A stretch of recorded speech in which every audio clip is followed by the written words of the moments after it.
Welcome back to the channel. If you're here late at night looking for a story to drift off to, you're in the right place. Before we begin, take a moment to like the video and subscribe. This video is created for storytelling while the real names, locations, and identifying information have been changed to protect the privacy and dignity of the individuals and families involved. Viewer discretion is advised. On the morning of October 14th, 2003, the Whittemore house on Briarwood Lane looked exactly as it always did. The hedges were trimmed, the porch light left on overnight still glowed faintly against the pale gray dawn. Inside, 32-year-old Evelyn Whittemore was awake before sunrise, moving carefully through the kitchen so she wouldn't wake the baby. Evelyn had always been an early riser. It was a habit she carried from her childhood in Kingston Parish, Jamaica, where mornings began with church bells and the scent of strong coffee drifting through open windows. She had moved to the United States in her early 20s, chasing a nursing degree and something she once described to a friend as a life that feels steady. By 2003, she had built that steady life in the quiet suburb of Ashbrook, North Carolina. Her husband, Daniel Whittemore, left the house every weekday at precisely 6:45 a.m. He worked as a regional operations supervisor for a medical supply company, a job that required long hours and frequent travel. That Tuesday was no different. Neighbors later told investigators they saw Daniel's silver sedan pull out of the driveway just before 7. Inside the house, Evelyn was home on maternity leave. Their older child, Noah, had preschool 3 mornings a week. Their baby girl, Lily, was just 8 weeks old, and staying with them for a few weeks was Evelyn's mother, Miriam Clark, who had flown in from Jamaica to help after the birth. The house had been full of soft noise lately, a newborn's restless cries, a toddler's constant questions, the hum of a television playing children's cartoons, Miriam's gentle humming as she folded laundry at the dining table. By every outward measure, the Whittemores were stable. Church on Sundays, barbecues in the summer, a tidy 2-story home with pale yellow siding and a fenced backyard. But stability can be a surface. At 1:52 p.m., Daniel placed his first call home. It went to voicemail. He didn't think much of it at first. Evelyn was often in the middle of feeding Lily or bathing Noah. He tried again at 2:37 p.m., still nothing. By the third call at 3:15 p.m., something shifted in his voice. Later, phone records would confirm the exact times, each call lasting only seconds before disconnecting. At 4:10 p.m., Daniel phoned his neighbor, a man named Harold Pike, who lived directly across the street. Daniel asked if Harold could check on the house. Maybe Evelyn had stepped outside. Maybe the phone battery had died. Harold agreed. He walked across the street just after 4:30 p.m., expecting to find something ordinary, a misplaced phone, a sleeping baby, a harmless explanation. The front door was closed but unlocked. Harold would later say that detail replayed in his mind for years. He stepped inside and immediately noticed the silence. Not the peaceful quiet of a napping household, a heavier kind of silence. The television was on in the living room, volume low, playing a daytime talk show. The baby's bassinet sat near the couch. At first, Harold thought Lily was sleeping. Then he saw the blood. He backed out of the house so quickly he stumbled on the front steps. He never made it past the living room. He never saw the kitchen. He didn't need to. The 911 call was placed at 4:43 p.m. When officers from the Ashbrook Police Department arrived minutes later, they stepped into a scene that would change the town forever. Lily was in her bassinet, unresponsive, showing signs of severe blunt force trauma. Miriam was found in the kitchen. She had been shot once and bore evidence of a violent struggle. In the dining area, Evelyn lay face down, her injuries suggesting multiple forms of attack. Noah was found behind an armchair in the corner of the living room. Investigators would later say his position suggested he had tried to hide. The brutality stunned even seasoned officers. There was no overturned furniture near the entrance, no shattered glass, no pried locks. The home looked almost orderly. Robbery was quickly ruled out. Jewelry remained in Evelyn's bedroom drawer. Daniel's laptop was still on his desk upstairs. Cash was found in a small envelope inside the kitchen cabinet.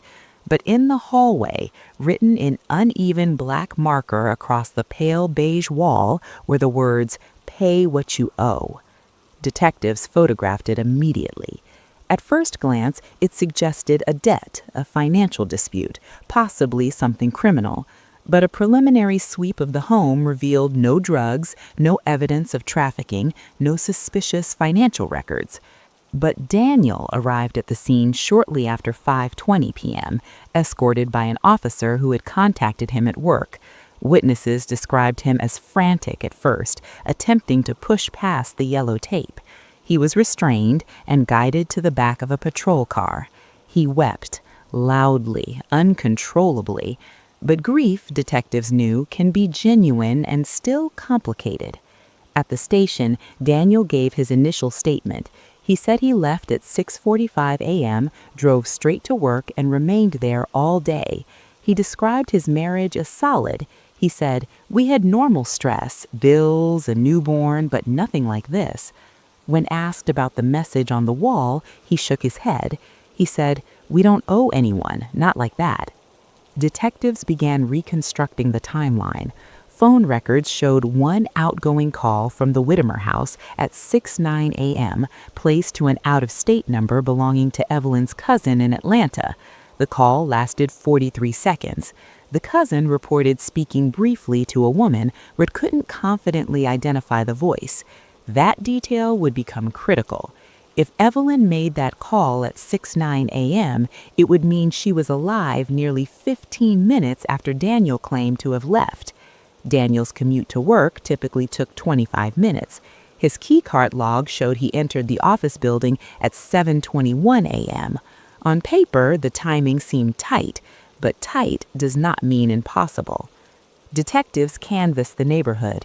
No one reported hearing gunshots. The Whittemers' backyard backed onto a stretch of wooded area. It was possible the sound had been muffled. The family dog, a golden retriever named Max, was found outside in the fenced yard, calm, uninjured, no forced entry, no obvious theft, a staged message, and a husband who, after his initial interview, began to withdraw. By the end of the week, Daniel had retained an attorney. He agreed to a polygraph. The results indicated deception when he was asked whether he had been inside the house after 6:45 a.m. Polygraphs are not admissible in court, but they influence investigations. Friends from church described the Whittemers as devoted and private. Some quietly mentioned that Daniel had seemed distant in recent months. Others dismissed the idea outright. Financial records revealed no major debts, no gambling, no large unexplained withdrawals. But investigators uncovered something else. In the weeks before the murders, Daniel had exchanged dozens of late-night text messages with a woman from his company's regional office in Tennessee. When confronted, he admitted to an emotional affair. He denied it had become physical. He denied any connection between the relationship and the killings. As autumn turned to winter, the case grew colder. The message on the wall yielded no usable fingerprints. The marker was never recovered. No weapon was found. Ashbrook was not accustomed to violence like this. The Whittemore house remained empty, its windows dark, a silent landmark of unanswered questions. And at the center of it all stood a single, unsettling possibility. The killer likely had been someone the family trusted, someone who walked through the front door without resistance, someone who knew the house well enough to leave without chaos. In cases like these, statistics often point inward, but statistics are not proof. And in Ashbrook, proof was the one thing detectives did not yet have. The detectives did not announce it publicly, but from the first 48 hours, their focus narrowed to one man, Daniel Moreau. At the vigil, held 3 nights after the murders, Daniel stood in the front row of Grace Harbor Community Church in Cape Coral, Florida. Candles flickered in paper cups. The pastor spoke about faith under fire. Naomi's co-workers from the Lee County School District clung to each other and sobbed quietly. Daniel kept his head bowed, hands clasped, jaw tight. He cried at the right moments. He embraced Naomi's cousins. He thanked neighbors for their prayers. But when detectives watched the footage later, they noticed something subtle. Daniel's tears came and went abruptly. His gaze drifted, scanning the room rather than settling on the photographs of his wife and daughters displayed beside the altar. Grief looks different on everyone. Investigators know that. Still, seasoned homicide detectives develop instincts, and theirs were buzzing. Inside the Moreau home, crime scene technicians worked methodically. Blood spatter analysis suggested the attacks were personal and prolonged. There was no evidence of forced entry, no ransacked drawers, no missing electronics. Naomi's wedding ring remained on her finger. A small safe in Daniel's home office was untouched. The message written on the wall near the staircase, "Pay back the $200,000 you stole. Where are the drugs?" looked staged. The lettering was uneven, but not hurried. Lab analysis later confirmed it had been written using a marker from the kitchen junk drawer. If an enraged drug dealer had stormed the house, would he have paused to search for a marker? The autopsy results deepened the horror. 6-year-old Leela and 3-year-old Elodie had both sustained blunt force trauma. There were no defensive wounds on Naomi consistent with fighting off multiple attackers. The medical examiner quietly told detectives what they were already thinking. This looked like the work of one person who moved through the house with familiarity and control. Daniel's timeline became critical. He told police he left at 6:55 a.m., arriving at the manufacturing plant by 7:27. Security logs confirmed his badge scanned at 7:27, but one detail lingered: the 7:04 a.m. phone call from the home to Naomi's cousin in Tallahassee. When detectives interviewed the cousin's wife, she said she answered the call but couldn't clearly identify the voice. She thought it was Naomi, but she sounded rushed, or maybe not herself. 9 minutes after Daniel claimed to leave. Investigators mapped it out. The drive from the Moreau house to the plant at that hour averaged 25 minutes. If Daniel left at 6:55 and arrived at 7:27, that was consistent, but if something happened before he left, the window was razor thin. Then a patrol officer reviewing neighborhood canvas notes flagged something else. A retiree down the street remembered hearing a loud bang before 7. He assumed it was construction. He did not look at the clock, but he was certain it was earlier than his usual 7:10 coffee routine. Detectives pulled Daniel back in for a second interview. This time, the tone shifted. He arrived with a calm expression and a leather Bible tucked under his arm. When asked about the phone call, he frowned. Naomi must have made it. Maybe she needed to ask her cousin something. "Did you see her make a call?" a detective asked. "No." "Was she awake when you left?" "Yes, she was in the kitchen." "Was her mother awake?" "I think so." His answers were clipped, measured. When pressed about the message on the wall, he shook his head. "It's spiritual warfare. The enemy attacks families like ours." Detectives noted the phrasing. They asked if he would take a polygraph. After a pause, he agreed. The results were inconclusive but leaned toward deception on key questions, specifically whether he had any involvement in the deaths and whether he recognized the handwriting on the wall. Polygraphs are investigative tools, not courtroom proof. Still, they influence strategy. Meanwhile, financial records began surfacing. Daniel had taken out a substantial life insurance policy on Naomi 18 months earlier. The payout would total nearly $450,000. He had also recently increased coverage on both girls. He explained it as responsible planning, but there was more. Phone records showed frequent late-night calls to a woman named Celeste Vargas. Celeste lived in Fort Myers and worked as a property manager. When questioned, she admitted Daniel had been at her condo the evening before the murders. She said Naomi's air conditioner was acting up. He's handy. She denied any romantic involvement. Detectives did not believe her. Neighbors later recalled seeing Daniel's truck parked outside Celeste's place more than once over the past year. Church acquaintances whispered about tension in the Moreau marriage.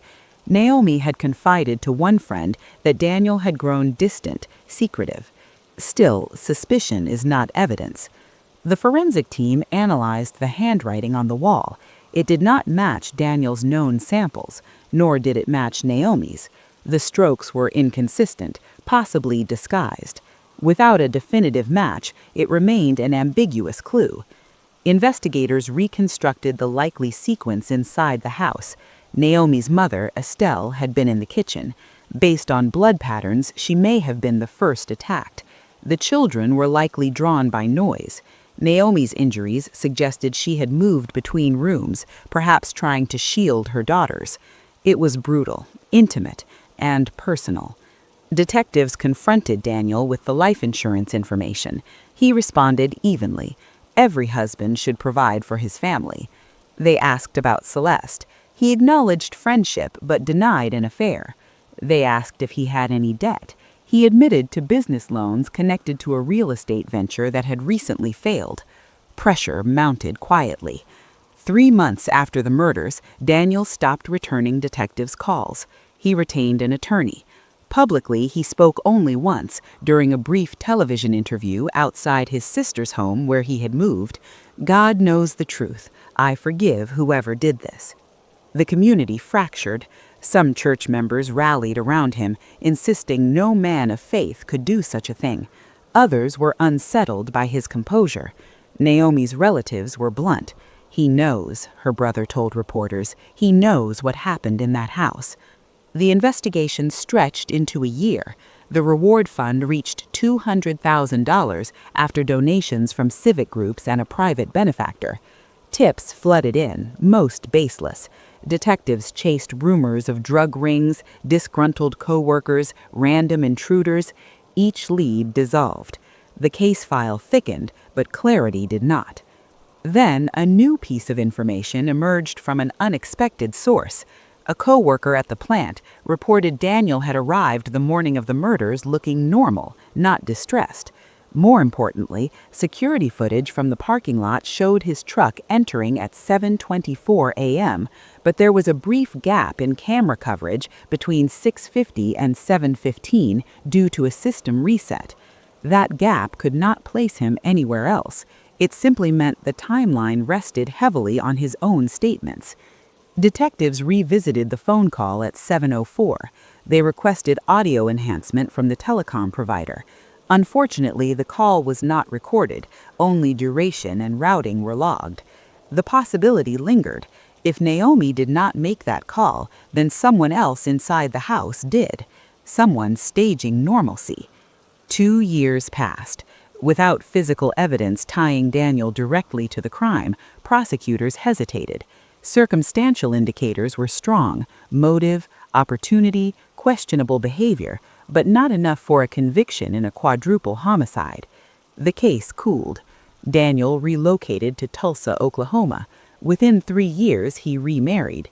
The news hit Naomi's family like another blow. They could not comprehend how he could build a new life while theirs remained shattered. In Cape Coral, the Moreau house eventually sold. New owners repainted the walls. Children played again in the backyard where Leela once rode her tricycle. But detectives never closed the file. They revisited it annually, re-examining forensic samples as technology advanced. Touch DNA swabs from door handles and the marker were preserved. Digital archives were updated. Naomi's brother called the department every April. One veteran detective nearing retirement told a colleague, "It's either the cleanest stranger homicide I've ever seen, or it's exactly who we think." And that uncertainty, balanced between suspicion and proof, hung over the case like a storm that never quite broke. By the 5th anniversary, public attention had faded. News stations stopped covering the story. The reward money expired. Daniel lived quietly in Oklahoma, attending church, working in logistics, rarely speaking about Florida. But grief does not expire. In Naomi's family, there was a firm conviction justice had been delayed, not denied. And in a file cabinet in the Cape Coral Police Department, labeled Moreau Active, 4 photographs remained clipped together: Naomi, Estelle, Leela, and Elodie. Waiting. By the 6th year, the case was no longer front-page news in Cape Coral, but inside the department it had never truly gone cold. Detective Marisol Vega had taken over primary review after the original lead investigator retired.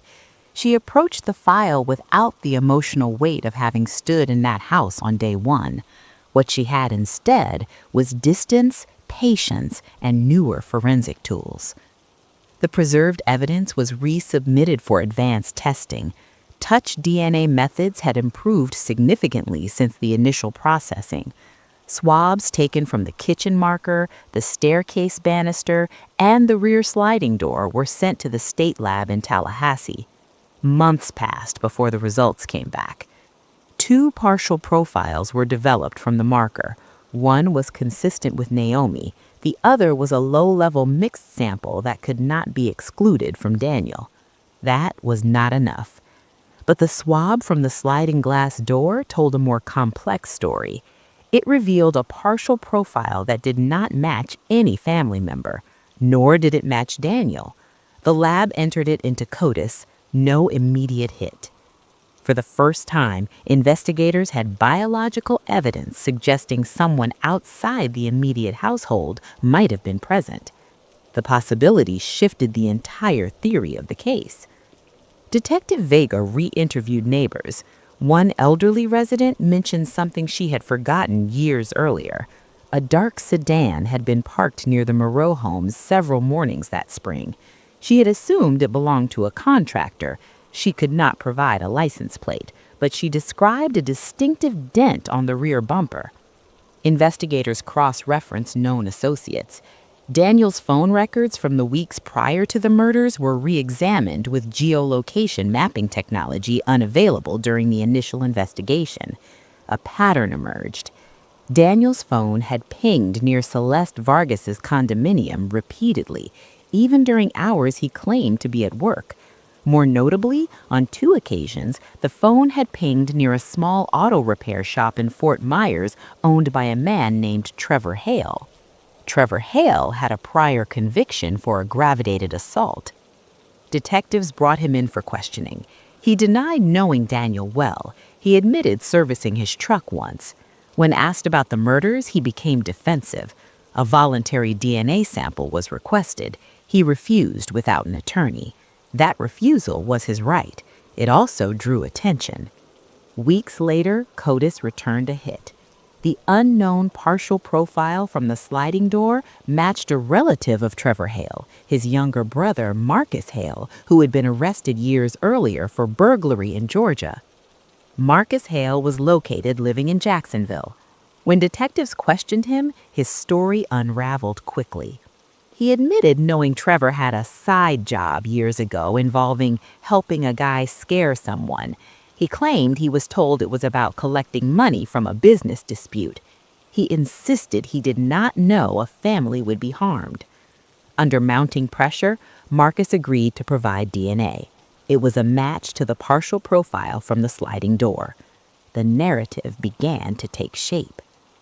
According to Marcus's eventual statement, Daniel had approached Trevor through a mutual acquaintance connected to a real estate investment deal gone bad. Daniel had allegedly complained about financial strain, marital problems, and feeling trapped. He wanted Naomi intimidated to stage a robbery that would explain a disappearance or create chaos during divorce proceedings. Trevor brought Marcus in to assist. What happened inside the house that morning, Marcus said, spiraled beyond the plan. Naomi recognized one of them. A struggle ensued. Panic replaced whatever original script existed. Marcus claimed Daniel was not physically inside the house during the attack. Detectives did not accept that easily. Phone data placed Daniel's device near his home until approximately 7:18 a.m., later than his original statement indicated. It then traveled at high speed toward the plant. Confronted with the new evidence, Daniel's attorney issued a statement denying any involvement. Daniel himself declined to speak. Trevor Hale was arrested first, charged with 4 counts of first-degree murder and conspiracy. Marcus was charged as well, though prosecutors indicated his cooperation would factor into plea negotiations. The final piece came when forensic accountants reviewed Daniel's finances more deeply. A $15,000 withdrawal had been made from a secondary account weeks before the murders. The money had been delivered in cash, according to Marcus, as payment. Faced with mounting evidence, Daniel was indicted on charges of conspiracy to commit murder. The trial began nearly 8 years after the deaths. In the courtroom in Fort Myers, prosecutors laid out a narrative of greed, resentment, and calculated betrayal. They argued Daniel orchestrated the crime to escape debt, collect life insurance, and pursue a new life with Celeste. The defense countered that Daniel was a flawed husband but not a killer. They argued Marcus Hale fabricated the conspiracy story to reduce his own sentence. Testimony from digital forensic experts proved pivotal. They demonstrated inconsistencies in Daniel's original timeline, showing his phone stationary at the house at 7:12 a.m., despite his claim of having left at 6:55 a.m. They presented evidence that the staged message on the wall had been written slowly, deliberately.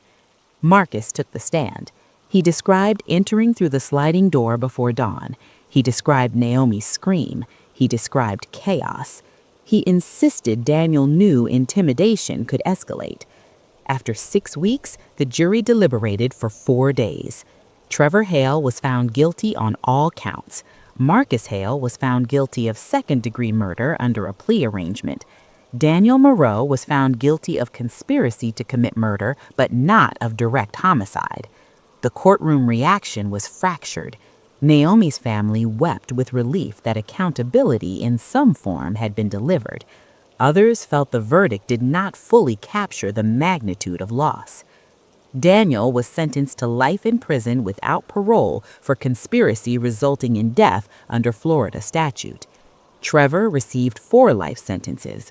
Marcus received 40 years. Outside the courthouse, Naomi's brother addressed reporters. This wasn't a robbery. It wasn't random. It was betrayal. The Moreau house had long since changed owners. The children who now lived there knew nothing of the blood once soaked into the subfloor beneath them. Cape Coral had moved on in visible ways. New developments rose along the water, restaurants opened and closed, but for those who loved Naomi, Estelle, Leela, and Elodie, time did not erase the absence. Detective Vega, reflecting after the sentencing, said something that resonated beyond the case. It took technology catching up to truth. Without preserved evidence, we'd still be guessing. The file was finally stamped closed. Yet even with verdicts entered, questions lingered. Did Daniel intend violence from the start, or did events spiral beyond his expectation? Was the original plan truly intimidation, or something darker masked from the beginning? Courts answer legal questions. They do not resolve every moral one. In Tulsa, where Daniel had once tried to build a new life, his second marriage dissolved quietly after the indictment. In Florida, Naomi's family established a scholarship fund in her name through the Lee County School District, honoring her years of teaching. Every April, candles are still lit at Grace Harbor Community Church. The case is now cited in investigative seminars as an example of why evidence must be preserved indefinitely. A partial DNA profile, once meaningless, became decisive years later. Justice in this instance arrived slowly, but it arrived. In the winter of 1981, the Harlow family believed they were standing at the beginning of a new chapter. Daniel and Rebecca Harlow had built a life that, from the outside, looked steady and certain. They lived in a quiet subdivision in Cedar Ridge, Ohio, a mid-sized city that balanced industry with tree-lined neighborhoods and Sunday church services. Their house sat on Briarwood Lane, a modest brick home with a wide front window and a swing set in the backyard that creaked softly in the wind. It was the kind of street where neighbors borrowed sugar without calling first, and children rode their bikes in slow circles until dusk. Daniel was 32 years old, broad-shouldered and disciplined, a former college athlete who now worked as a logistics supervisor at a regional appliance warehouse. His days started early and ended predictably, his paycheck dependable, his ambitions modest. Rebecca, also 32, had once worked as a legal secretary before choosing to stay home with their two children, Emily, 6, and Noah, 4. She filled her days with school pickups, church committees, and handwritten notes tucked into lunchboxes. If there were arguments in that house, no one heard them. If there were secrets, they were kept well. Friends would later say the same thing over and over. They were ordinary in the best way. Daniel coached Little League in the spring, Rebecca organized neighborhood potlucks, and occasionally hosted small astrology-themed discussion nights for friends who enjoyed harmless mysticism. They were not flashy people. They did not attract attention. They were content. On January 18, 1981, Daniel had the day off. It was cold enough that breath hung in the air like smoke, and patches of old snow clung stubbornly to shaded lawns. Days off were rare and deliberate. The Harlows used them carefully. That morning, after pancakes and cartoons, Daniel announced they would take the kids to spend their leftover Christmas money. Emily had been saving for a dollhouse set she had circled in a catalog. Noah wanted a plastic fire truck with a working siren. They drove to a shopping plaza just outside town. Rebecca sat in the passenger seat, turning occasionally to look at her children in the back, bundled in winter coats, arguing softly about whose turn it would be to hold the receipt. There was laughter. There were small negotiations over candy bars. Nothing about the day suggested that it would be remembered for anything other than simple joy. After shopping, they stopped by Rebecca's parents' house for an hour. Her mother poured coffee. Her father helped Noah test the fire truck on the kitchen floor. Rebecca mentioned almost casually how lucky she felt. She told her mother that not everyone found the kind of marriage she and Daniel had built.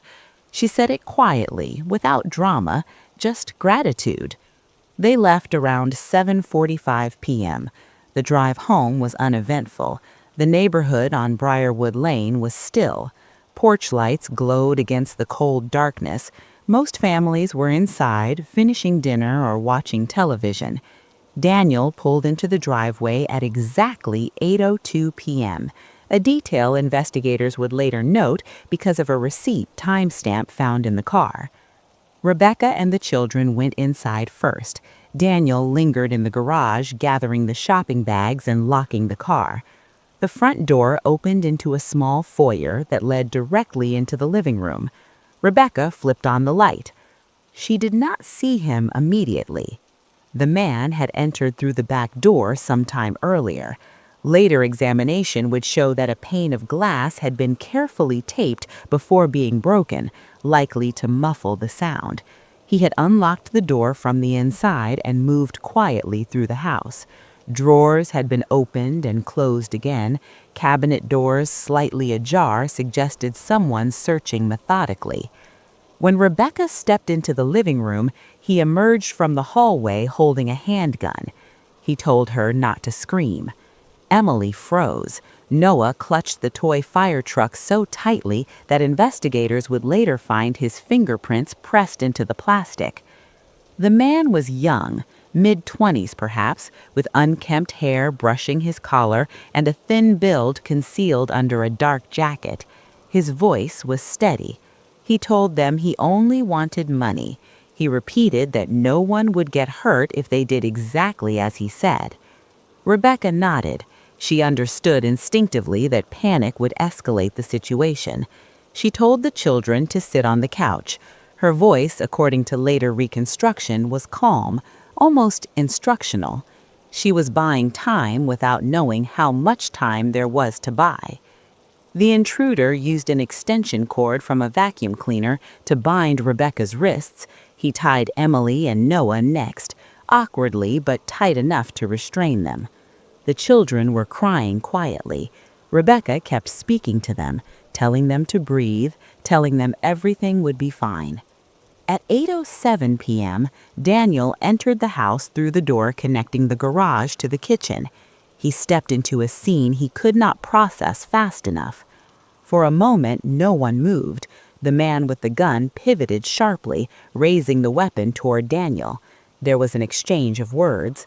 Daniel asked what the man wanted. He offered his wallet. He told him to take whatever he needed and leave.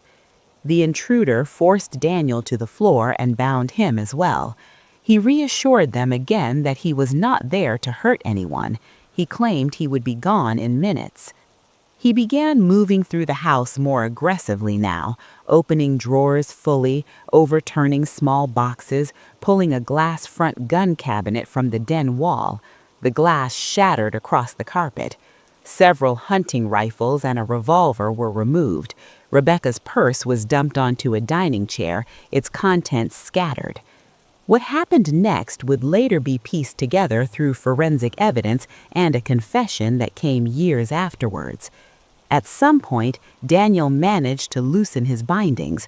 Perhaps the knot had not been tight, perhaps adrenaline gave him strength.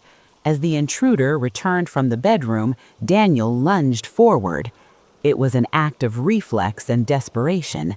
A struggle followed. A gunshot echoed through the living room. Daniel collapsed but did not immediately die. The intruder, now panicked, struck him repeatedly with a heavy object taken from a nearby shelf. The room fell silent except for Rebecca's breathing and the soft, confused sobs of the children. The man stood over Daniel for several seconds.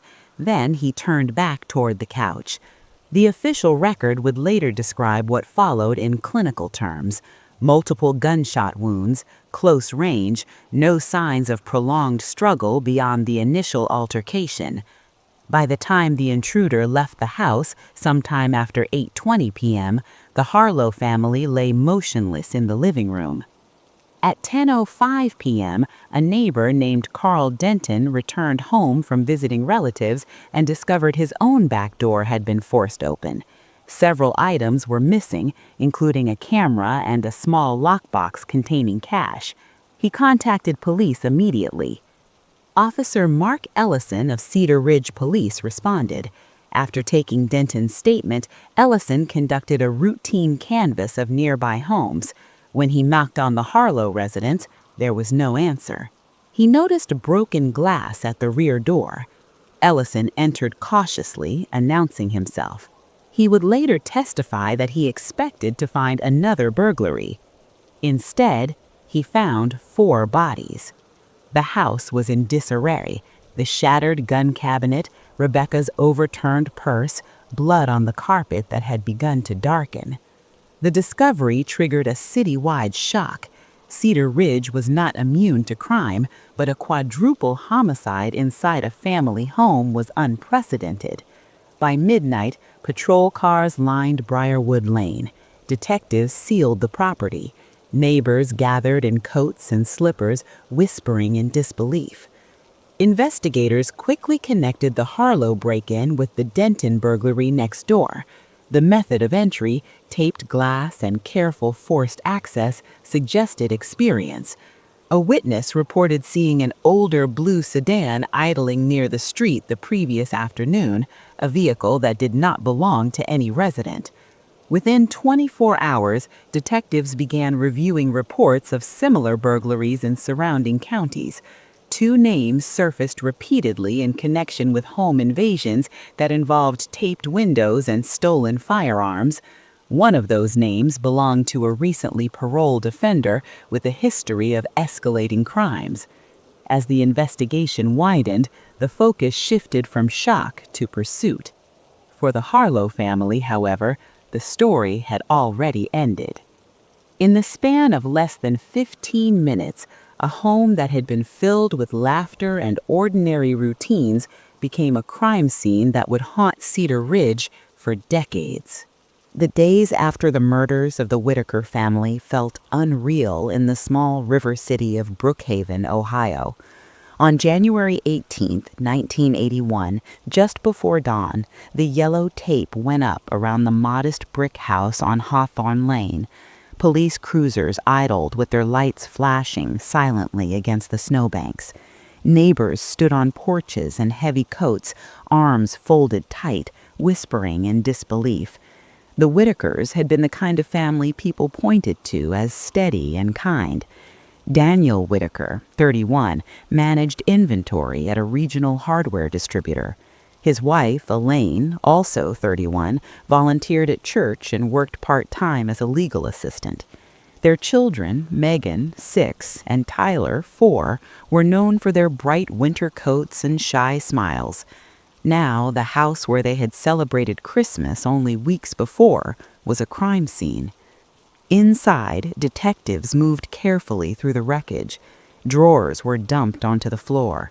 Cabinet doors hung open. The living room rug was twisted beneath the weight of 4 bodies that had been carefully photographed and removed hours earlier. The initial assessment was clear: a burglary that had spiraled into a quadruple homicide. The first break came from next door.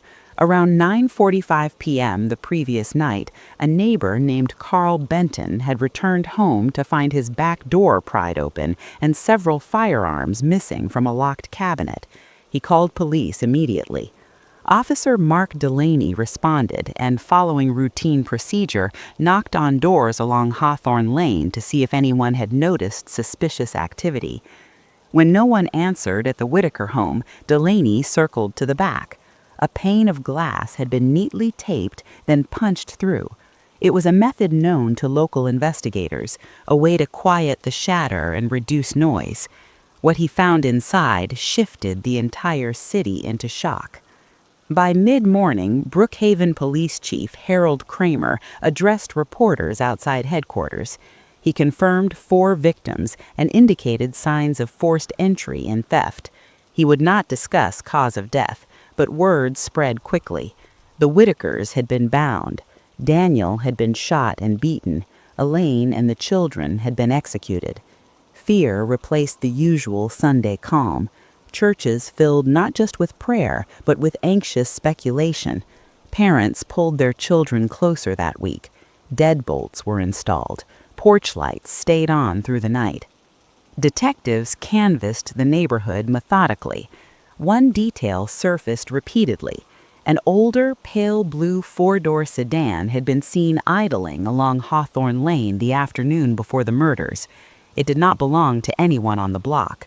Mrs. Lillian Hart, who lived across the street, described it as beat up, dented along the passenger side, with rust around the wheel wells. She remembered it because it sat there for several minutes without anyone getting out. That description went out to every surrounding jurisdiction. Within hours, a patrol officer from neighboring Ashford County reported a similar vehicle linked to a string of burglaries over the past 6 months. The break-ins shared one signature. Windows were taped before being broken. Gun collections were targeted. Jewelry and small electronics vanished. 2 names surfaced repeatedly in those reports: Calvin Mercer and Todd Raines. Calvin Mercer, 23, had a record stretching back to juvenile detention: petty theft, breaking and entering, possession of narcotics. Todd Raines, 24, was his frequent associate. They had grown up on the rougher west side of Brookhaven, drifting between relatives and short-term jobs. Both had struggled with substance abuse. Both had recently been released from county jail on unrelated charges. Investigators pulled DMV records. Mercer owned a 1972 Plymouth Fury, light blue, 4 doors, registered at an address on Maple Street. The vehicle had multiple citations for expired tags and parking violations. It matched the description from Hawthorne. Surveillance units were dispatched immediately. For hours, officers watched the Maple Street duplex. Curtains remained drawn, no car in the driveway. Shortly after 5 p.m., the blue Plymouth rolled into view. It parked crookedly near the curb. Officers moved in fast. But when they approached the driver's side window, the man behind the wheel was not Mercer or Raines. It was a woman in her early 20s. She identified herself as Sherry Collins. She said the car belonged to her boyfriend, Calvin Mercer, and that he had let her borrow it to visit her mother. The search of the vehicle changed the tone instantly. In the back seat, partially covered by a blanket, officers found 2 rifles later confirmed as belonging to Carl Benton. In the trunk were assorted jewelry pieces, a camera, and a leather purse with contents scattered. Sherry insisted she had no idea the items were stolen. She said Calvin had dropped them off earlier that day and told her to keep quiet. At the station, Sherry's composure faltered. Detectives showed her photographs from the Whitaker home, careful not to reveal too much, but enough to convey the gravity. Her shock appeared genuine. She maintained she had not been near Hawthorne Lane. Then she said something unexpected. Calvin, she claimed, could not have committed the murders because he had been in county lockup overnight for a probation violation. Records confirmed it. Mercer had indeed been detained the night of January 17th and released the following morning. That left Todd Raines. Raines had been staying intermittently with friends since his release from jail 2 weeks ago. When officers visited his last known address, they found the apartment empty. Neighbors reported seeing him late Saturday night carrying what looked like a duffel bag. One recalled smoke rising from a small fire in the alley behind the building around midnight. Detectives searched the alley. Beneath charred debris, they recovered melted metal fragments and what appeared to be the remains of fabric. Among the ashes lay 2 warped wedding bands, their stones missing but settings intact. Elaine's wife-mother later identified them through distinct engravings inside the bands. A jeweler confirmed resizing marks unique to his shop. Forensic analysis deepened the case. At the Whitaker house, technicians had collected fibers and latent prints from the bindings used to restrain the family. In the Maple Street duplex, officers seized a pair of jeans and a glove belonging to Raines that Sherry Collins had reluctantly handed over. Laboratory tests revealed blood traces on the denim. The type matched Daniel Whitaker's. The glove carried blood consistent with Elaine's. Raines' own blood type did not match any of the samples found at the scene. The narrative was tightening. By January 20th, the manhunt dominated regional news. Todd Raines' photograph appeared on evening broadcasts across Ohio and Indiana.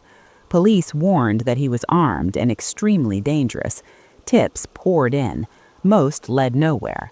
Then, late on the night of January 21st, a high school basketball coach named Robert Keating called the police department. He reported seeing a figure slip into the attic window of a vacant rental property on Cedar Street while he walked his dog. Police responded cautiously. The owner, an elderly widow who lived next door, allowed them access to the property. They announced themselves repeatedly before climbing the narrow attic stairs. The scrape of a shotgun being chambered echoed in the confined space. A voice answered from the darkness. "Don't shoot, I'm coming down." A thin, unshaven man emerged slowly, hands raised. He initially gave the name Michael Trent, but when officers illuminated his face with flashlights, they recognized him instantly. Todd Raines was taken into custody without further resistance. At the interrogation room, he appeared calm, almost detached. He admitted to burglarizing homes along Hawthorne Lane. He admitted being inside the Whitaker house, but he insisted he had not planned to kill anyone. He claimed Daniel Whitaker surprised him by entering through the garage. Panic, he said, drove everything that followed. Investigators listened carefully. They had heard variations of this story before, but the brutality inside the Whitaker home suggested more than panic. Charges were filed swiftly. 4 counts of aggravated murder, multiple counts of burglary, and theft of firearms. The prosecutor announced he would seek the death penalty. As Brookhaven prepared for a long trial, the Whitaker family was laid to rest side by side in Oak Ridge Cemetery. Hundreds attended the vigil held by Elaine's sister, Margaret Lawson, who spoke softly about preserving the memory of the victims rather than the man accused of destroying them. The trial of Todd Raines began in the fall of 1982, nearly 20 months after the murders on Hawthorne Lane. By then, Brookhaven had settled back into something resembling normal life, but the Whitaker house still stood empty, its windows boarded, its lawn overgrown.